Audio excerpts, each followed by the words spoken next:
আর এদিকে দোতলার উপরে ছিল রামকৃষ্ণ ঠাকুরের পুজোর ঘর। এখানে ছিল রামকৃষ্ণ ঠাকুর, স্বামী বিবেকানন্দ, আরও অনেক ঠাকুর ছিল, সেগুলো এখানে পুজো করা হতো। আর এইখানে ছিল পুরো শান্তির জায়গা।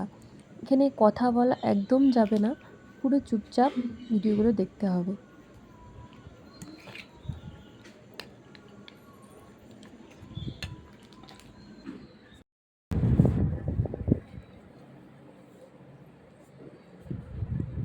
নম করো, প্রণাম করো। হ্যাঁ,